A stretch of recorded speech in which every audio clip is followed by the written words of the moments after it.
Every speech should have a beginning, middle, and an end.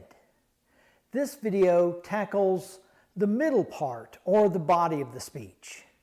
I want to show you how to organize your thoughts so people can easily follow your presentation and understand what you're trying to communicate. It's important to remember that a speech is very different from a conversation. You've been given the chance to speak for a reason, and you need to be clear and memorable. People will seldom stop you and ask you to explain or repeat.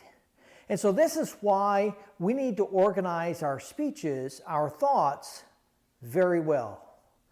Let's look at how to organize your main ideas, how to organize your subpoints, and the importance of transitions. We should start on how to organize our main ideas. Main ideas can be organized in 5 basic ways: topically, chronologically, spatially, causally, and problem and solution. Organizing a speech topically is usually done because when you look at your central idea, the topic has natural divisions.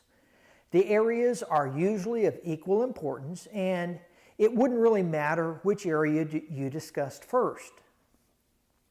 Many informative speeches can be organized topically. Sometimes with a topical subject, the areas you want to discuss do need to be presented in a specific order. You might need to talk about the most important area first as a way of presenting your strongest point first. Or you might present your strongest point or the most important point last, with the idea in mind that people remember the last thing they heard. The last way you can organize your speech topically is by considering the complexity of your points. Sometimes you need to discuss the most basic idea first and then build on that by each point and finally finish your last point with the most complex or detailed ideas. Now let's move to the chronological approach. Organizing a speech chronologically is often used when you're discussing a historical event or a series of events, or if you're giving a how-to or demonstration speech. You need to present the information in a series of steps or sequences. The first step or point needs to be covered before you move to the next point or main idea. You could move backwards in time as well if that works better for your presentation. The third way to organize your speech is spatially. Many people get confused with this approach, but it's easy if you think about the root word of spatial, space or place. You're going to talk about a subject and organize it by referring to different spaces or places. You might be discussing the Dust Bowl of the 1930s, and you plan to talk about 3 different states and how the Dust Bowl affected each state or place. Oklahoma is one place, Kansas is a second place, and California is a third area or space. Organizing your speech to show cause and effect is a fourth way to organize your idea. Your central idea might be referring to steps or reasons why something is true. Explaining the cause and then exploring the effects or ramifications might be the best way to organize your thoughts. Or you might look at an effect and then examine the cause or reasons for this effect. There is one last way to organize your main ideas. Organizing your speech using a problem and solution is usually done when you're giving a persuasive speech. The idea is that you need to persuasively present both the problem and the solution, regardless of which you present first. If your listeners are not persuaded of each, you really will not be able to move your audience to action. In moving from the subject of main points to subpoints, we can very succinctly say that your subpoints can utilize any of the 5 methods we just talked about for organizing your main points.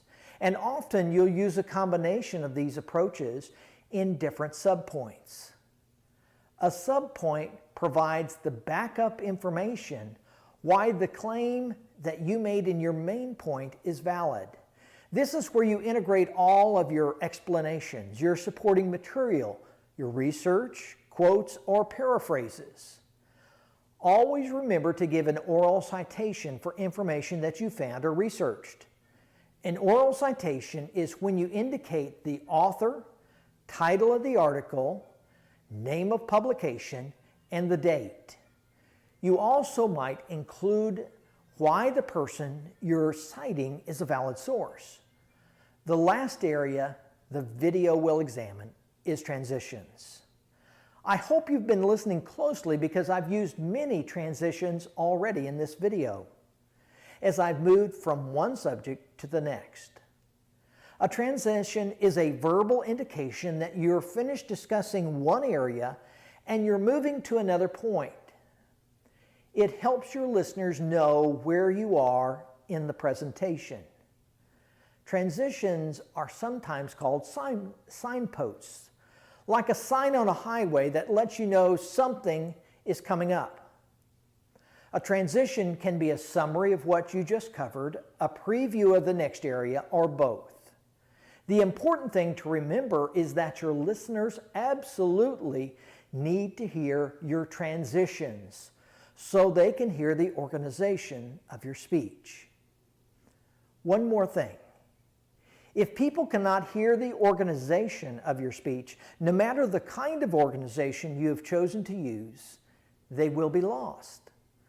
The audience will probably not be able to remember what you had to say or stay interested during your speech. I hope that you've picked up on the incredible importance of being very organized in your presentations and the incredible importance of transitions.